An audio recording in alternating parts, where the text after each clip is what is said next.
is that no one employee or group of employee has exclusive control over any transaction or a group of transaction. આ internal check આ એક એવી system છે કે જ્યાં આગળ આપણે રિસ્પોન્સિબિલિટીને એલોકેટ કરીએ છીએ, ડિવિઝન ઓફ વર્ક કરીએ છીએ અને method of recording transaction. Basically એવું સમજો કે આપણે જેટલા પણ ટ્રાન્ઝેક્શન્સ થાય છે એ બધા જ ટ્રાન્ઝેક્શન્સને અલગ અલગ ભાગમાં વર્ગીકૃત કરવા. ફોર એક્ઝામ્પલ, રિસિપ્ટ્સ થતી હોય, પેમેન્ટ્સ થતા હોય, ક્રેડિટ સેલ્સ થતા હોય, કેશ સેલ્સ થતા હોય, આવા જેટલા પણ અલગ અલગ પ્રકારના ટ્રાન્ઝેક્શન્સ થતા હોય છે એને આપણે બાયફર્કેટ કરી દઈશું. બીજું, આ દરેક કામ માટેની ઇન્ડિવિજ્યુઅલ વ્યક્તિને જવાબદારી સોંપી દઈશું. એટલે અહીં ડિવિઝન ઓફ વર્ક પણ થઈ ગયું કે બધાએ ચોક્કસ જ કામ કરવાનું. Whereby the work of an employee or group of employees, કે જ્યાં ઘડી અહીંયા ઘડી આ બધા જે કામો એમ્પ્લોય દ્વારા અથવા તો ગ્રુપ ઓફ એમ્પ્લોઈઝ દ્વારા કરવામાં આવે છે ઇઝ ચેકડ કન્ટિન્યુઅસલી. એ બધા જ કામો કન્ટિન્યુઅસલી ચેક થશે by correlating it with the work of others. કે એક વ્યક્તિ દ્વારા કરવામાં આવેલું કામ બીજો વ્યક્તિ જ્યારે પોતાનું કામ કરશે ત્યારે એનું કામ એવું હશે કે પહેલા વ્યક્તિ દ્વારા કરવામાં આવેલું કામ ઓટોમેટિકલી ચેક થઈ જાય. ખબર પડી? એક ઉદાહરણથી સમજાવું. કોઈ આપણે કંપનીની અંદર કોઈ પેટી કેશને મેનેજ કરવા માટે કોઈ ક્લર્કની જવાબદારી સોંપેલી છે, તો એનું કામ શું છે? ખાલી ફિઝિકલ કેશને મેનેજ કરવાની, કે કેટલા રૂપિયા અત્યારે છે, કેટલો ખર્ચો કર્યો નહીં કર્યો, પણ એનું રેકોર્ડિંગ કરવાનું કામ એ કોઈ બીજા વ્યક્તિએ કરવાનું છે. પડી ખબર? ધારો કે એક્સ નામના એમ્પ્લોય ખર્ચાઓ પેટી કેશને મેનેજ કરશે અને વાય નામનો એમ્પ્લોય એ કેટલો ખર્ચો થયો, શેની પાછળ ખર્ચો થયો, એને કંપનીએ કેટલા રૂપિયા આપ્યા હતા, ક્યારે ખર્ચો થયો, તે બધી વસ્તુની નોંધ બીજો વ્યક્તિ કરશે. તો ઓટોમેટિકલી પહેલા વ્યક્તિ દ્વારા કરવામાં આવેલું કામ બીજા વ્યક્તિ દ્વારા ચેક થઈ જશે કે નહીં થાય? જો આને શું કહેવાય? Internal check. પેટી કેશ જે મેનેજ કરે છે જાતે જ એન્ટ્રી પાડતો હોય તો બોલો ગડબડ થવાના ચાન્સીસ, ગડબડ કરવાના ચાન્સીસ વધી જાય કે ના વધી જાય? પણ એના દ્વારા કરવામાં આવેલું કામ બીજો કોઈ વ્યક્તિ રેકોર્ડ કરતો હશે, બીજો કોઈ વ્યક્તિ એના કામની અંદર પહેલાના કામને સમાવેશ કરી લેશે, તો શું થશે? બાય ડિફોલ્ટ એના કામનું ચેકિંગ થઈ જશે કે નહીં થઈ જાય? આગળ અહીંયા એ જ વાત લખી છે. An essential feature is that no one employee or group of employee has exclusive control over any transaction or group of transactions. કે આગળ કોઈ એક એમ્પ્લોય કે ગ્રુપ ઓફ એમ્પ્લોય પાસે એક્સક્લુઝિવ કંટ્રોલ કોઈ પણ ટ્રાન્ઝેક્શન કે ગ્રુપ ઓફ ટ્રાન્ઝેક્શન નું હશે જ નહીં. દરેક ટ્રાન્ઝેક્શન પર એકથી વધારે લોકોનું નિયંત્રણ રહેશે. એનાથી શું થશે? જે એરર્સ થવાના, ફ્રોડ થવાના, આ બધાના ચાન્સીસ ઓછા થઈ જાય. ઇન્ટરનલ ચેકનું મેઇન કામ જ એ છે કે આપણે શું કરવું છે? ફ્રોડ્સ અને એરર્સ જે થવાના ચાન્સીસ છે તેને અટકાવવા છે. ક્લિયર થઈ બધાને વાત? આગળ. Thus, internal check means the arrangement of duties of staff in such a manner that the work of one person is automatically checked by another during the course of carrying out, recording and processing a transaction. Okay, અહીં આગળ શું લખ્યું છે? એટલા માટે જ internal ચેકનો મતલબ શું થાય છે?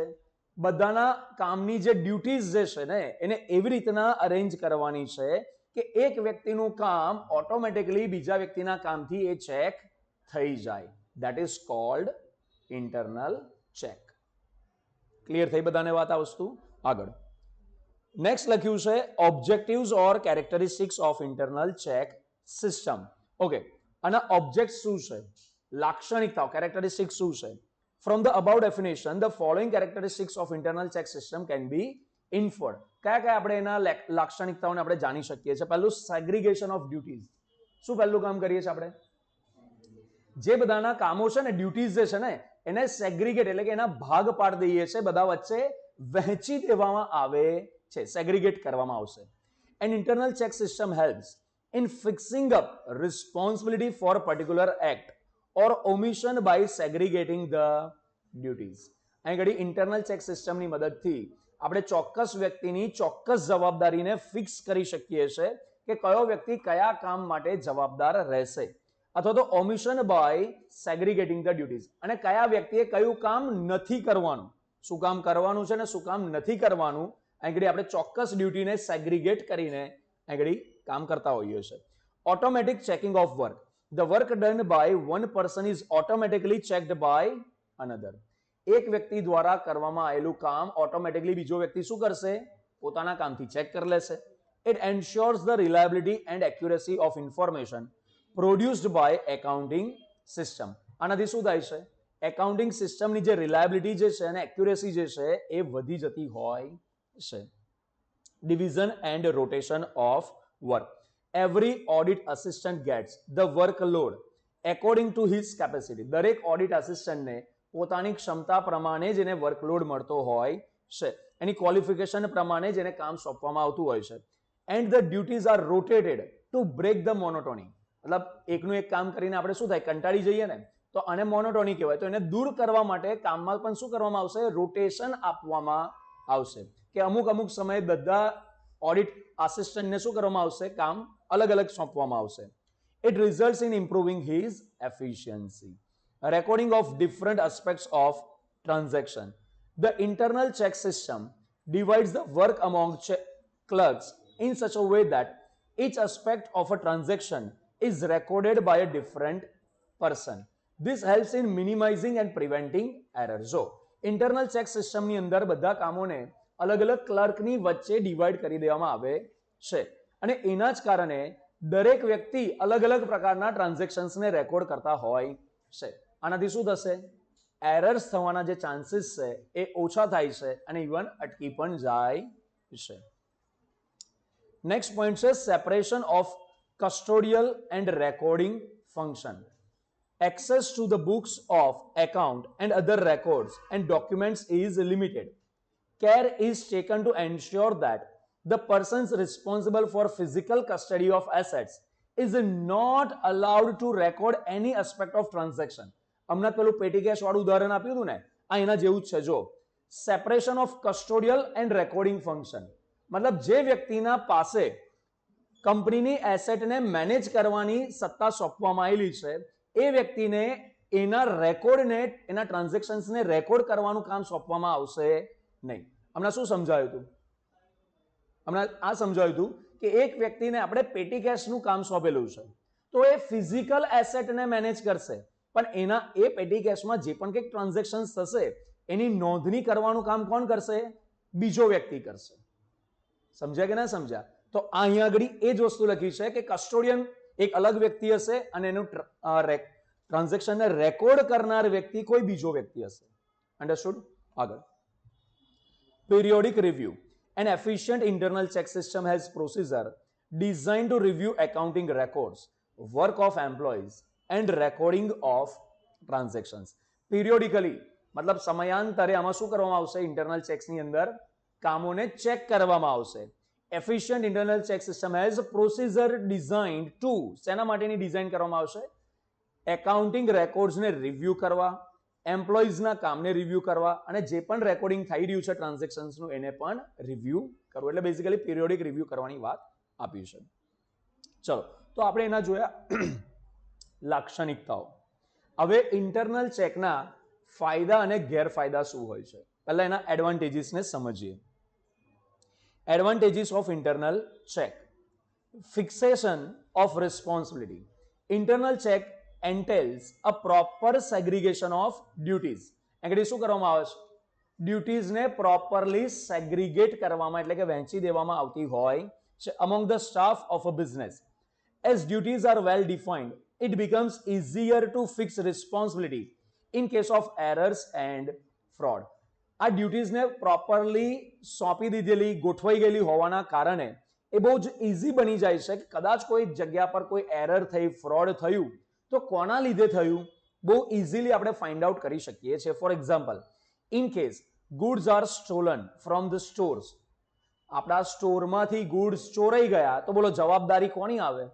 સ્ટોર કીપરની ઊભી થાય કે ના થાય? સ્ટોરને મેનેજ કરવાની જેને સત્તા સોંપાયેલી છે, બોલો જવાબદારી એના પર આવે કે ના આવે? તો એ જ લખ્યું. જો store keeper can be held responsible. બીજું છે increases efficiency of clerk. Work is distributed according to qualification and experience of the clerk. Proper division of work leads to specialization and hence increases efficiency of clerk to perform work. શું કહેવા માંગે છે? જે ક્લર્કની જેટલી ક્ષમતા, જેટલું qualification, જેટલો અનુભવ એ જ પ્રમાણે એને કામની સોંપણી કરવામાં આવે છે અને એના જ કારણે એ વ્યક્તિનું જે તે કામમાં શું આવી જાય છે, સ્પેશિયલાઇઝેશન આવી છે અને સ્પેશિયલાઇઝેશનના લીધે જ કામની એફિશિયન્સી ક્ષમતા શું થાય છે, ઇન્ક્રીઝ થતી હોય છે. Prevention of errors and fraud. No one person is allowed to record more than one aspect of single transaction, and work of each worker is in the ordinary course is checked by other. This helps in preventing errors and frauds. કોઈ એક પ્રકારના કે કોઈ એક ટ્રાન્ઝેક્શનને record કરવાની જવાબદારી કે સત્તા કોઈ એક જ વ્યક્તિને સોંપવામાં આવતી નથી. એની જવાબદારી અલગ અલગ લોકો વચ્ચે વહેંચેલી હોવાના કારણે શું થાય છે, એમાં જે એરર્સ અને ફ્રોડ્સ થવાના જે ચાન્સીસ છે તેને આપણે અટકાવી શકીએ છીએ, મિનિમાઇઝ કરી શકીએ છીએ, પ્રિવેન્ટ કરી શકીએ છીએ. પેટી કેશનું ઉદાહરણ તમારે યાદ રાખવાનું કે એકચ્યુઅલ ટ્રાન્ઝેક્શન ખર્ચા અને મેળવશે કોઈ એક વ્યક્તિ પણ એની નોંધણી કરશે કોઈ બીજો વ્યક્તિ. ખબર પડે બધાને આ રીતના. નેક્સ્ટ હવે ચોથો point, reliability of information. The information generated in the entities which establish an efficient system of internal check is reliable and accurate. Consequently, the preparation of final accounts would be quick after the end of financial year. વિશ્વસનીયતા, રિલાયબિલિટીનો મતલબ શું થાય છે, વિશ્વસનીયતા. જે entity દ્વારા એટલે કે ધંધા દ્વારા જે પણ કંઈક ઇન્ફોર્મેશન જનરેટ કરવામાં આવે છે કે જે information which establish the efficient system of internal check, કે જે ઇન્ફોર્મેશન પ્રોપર ઇન્ટરનલ ચેક દ્વારા ઇન્ફોર્મેશન જનરેટ થયેલી છે તો ઓબ્વિયસલી એ ઇન્ફોર્મેશન કેવી હશે, વધારે રિલાયબલ અને વધારે એક્યુરેટ હશે. કોન્સિક્વન્ટલી અને એના પરિણામ સ્વરૂપે જે ફાઇનલ એકાઉન્ટ્સ પણ તૈયાર થશે એ ફાઇનલ એકાઉન્ટ કેવા તૈયાર થશે, ઝડપથી, ક્વિક લખ્યું છે ને, ક્વિકલી તૈયાર થઈ શકશે. Reduces the workload of auditor. ઓડિટરનું જે કામકાજ છે ને, ઓડિટરનું કામ કેવું થઈ જશે, એકદમ ઓછું. A reliable internal check reduces the extent of audit procedure and hence the workload of auditor. તમે બહુ વિશ્વાસપાત્ર ઇન્ટરનલ ચેક સિસ્ટમ એસ્ટાબ્લિશ કરી હોય તો સિમ્પલ લોજિક છે, એમાં વિશ્વાસપાત્ર હોવાનો મતલબ શું થયો કે એમાં ભૂલો હોવાના ચાન્સીસ કેવા છે, એકદમ ઓછા છે. તો ઓબ્વિયસલી ઓડિટરનું કામ પણ કેવું થઈ જશે, એકદમ ઓછું. Increases the profitability of business by preventing errors and frauds and increasing efficiency of clerks. A good internal check system increases the profitability of business. કે ભાઈ એરર્સ ને અને ફ્રોડ્સ ને પ્રિવેન્ટ કર્યા પછી અને ક્લર્કની એફિશિયન્સી વધ્યા પછી અને એક સારી ઇન્ટરનલ ચેક સિસ્ટમ હોવાના કારણે સિમ્પલ વસ્તુ છે, ધંધાની પ્રોફિટેબિલિટી શું થશે, વધશે. કારણ કે ફ્રોડ થવાના, એરર થવાના ચાન્સીસ ઓછા થાય તો ઓબ્વિયસ વસ્તુ છે એફિશિયન્સી શું થાય, ઇન્ક્રીઝ થાય. ચલો આપણે શું જોયા, એના ફાયદા જોયા. હવે કેટલાક ઇન્ટરનલ ચેકના ડિસએડવાન્ટેજીસ પણ છે, એને સમજી લઈએ. It is expensive. કેવું કીધું છે, expensive. Establishment of an internal check system involves additional cost. It is not advisable for a business, especially a small entity. જે નાના પાયાના એકમો છે એના માટે આ ચાલે નહીં. કેમ ના ચાલે, કારણ કે આમાં દરેક કામો કરવા માટે શું કરવામાં આવે છે, અલગ અલગ એમ્પ્લોઈઝની નિમણૂક કરવામાં આવતી હોય છે. ઓબ્વિયસલી નાના ધંધા માટે એટલું શક્ય હોય નહીં. If expected benefits are less than additional cost. જેટલો આપણે વધારાનો ઇન્ટરનલ ચેક પાછળ ખર્ચો કરીએ છીએ એમાંથી મળવાવાળો જો બેનિફિટ ઓછો હોય તો આવું કામ એમાં કરી શકાય, ઇન્ટરનલ ચેકનું એમાં એસ્ટાબ્લિશમેન્ટ કરી શકાય નહીં. Carelessness of employees. Employees feel overconfident that the work is being automatically checked and errors would be brought to their notice and therefore they may become less serious about their work. મતલબ આપણને એમ અંદાજ હોય કે આપણે જે પણ કંઈક કામ કરી રહ્યા છે આપણા પછીનો વ્યક્તિ એને ચેક કરવાનો જ છે, એટલે આપણે નિષ્કાળજીથી આડેધડ ગમે તેમ કામ કરી લઈએ અને આપણને એમ હોય કે કદાચ મારી ભૂલ થશે તો મને કહેવાનો જ છે ને. એટલે અહીંયા ઘડી વ્યક્તિ શક્યતા છે કે થોડુંક નિષ્કાળજીથી પણ કામ કરે. Next, does not reduce the risk of the auditor. જો આમાં બહુ ઇમ્પોર્ટન્ટ મુદ્દો છે. ઇન્ટરનલ ચેક થઈ ગયું તો અહીં એનો મતલબ એવો નહીં કે ઓડિટરની જવાબદારી પૂરી થઈ ગઈ. ઓડિટરનું કામ ઓછું થઈ શકે છે, ઓડિટરની જવાબદારી ઓછી થઈ શકતી નથી. The internal check system may be relied upon by the auditor to reduce the extent of his audit procedure. મતલબ ઇન્ટરનલ ચેક સિસ્ટમ હશે ને તો એનાથી ઓડિટરનું ઓડિટ કરવાના કામ થોડો ઓછો થઈ જશે, એનું કામ થોડું ઓછું થઈ જશે. But such reliance does not in any manner reduce the audit risk. પણ આનો મતલબ એવું નહીં કે ઓડિટનું જે જોખમ છે તે ઓછું થઈ ગયું, એવું ના હોઈ શકે. The auditor's liability for negligence is also not affected. મતલબ અહીંયા આગળ જો ઓડિટર દ્વારા કોઈ બેદરકારી negligence દાખવવામાં આવશે તો એમાં ઓડિટર બચી શકે નહીં. ઓડિટર કાલે ઉઠીને એવું ના કહી શકે ભાઈ આ કંપનીની અંદર તો ઇન્ટરનલ ચેક સિસ્ટમ બહુ જ જોરદાર હતી ને એટલે મેં ઓડિટમાં થોડીક ઉતાવળ કરી હતી એટલે મારાથી આ વસ્તુ જોવાની રહી ગઈ. બે જોવાની રહી ગઈ તારો પ્રશ્ન છે, બરાબર? તારી ફરજમાં આવતું હતું કે તારે ઓડિટર તરીકે પ્રોપરલી બધું ચેક કરે. એ ઇન્ટરનલ ચેક સિસ્ટમ હોય કે ના હોય. હા, ઇન્ટરનલ ચેક સિસ્ટમ હશે તો ઓડિટરનું કામ ઓછું થઈ શકે છે, એની જવાબદારી ઓછી થઈ શકતી નથી. To provide a safeguard against these disadvantages, the management should review the efficiency of internal check system from time to time. એટલે અહીં શું લખ્યું છે કે ઓડિટરને આપણે એવું સમજો કે ભાઈ ઇન્ટરનલ ચેક સિસ્ટમના આજે બધા ડિસએડવાન્ટેજીસ આપણે આ ત્રણ જે જોયા, આ ડિસએડવાન્ટેજીસને દૂર કરવા માટે અથવા તો ઓછા કરવા માટે મેનેજમેન્ટે શું કરવું જોઈએ? જે ઇન્ટરનલ ચેક સિસ્ટમ જે બનાવી હોય એને સમયાંતરે એને ચેક કરતા રહેવું જોઈએ કે બરાબર ઇન્ટરનલ ચેક સિસ્ટમ ચાલી તો રહી શકે કેમ. ક્લિયર બધાને? ઓકે, તો આ વિડીયોમાં આપણે અહીંયા સુધીનું રાખીએ છીએ. નેક્સ્ટ વિડીયોમાં આપણે આગળના બીજા ટોપિક કવર કરીશું.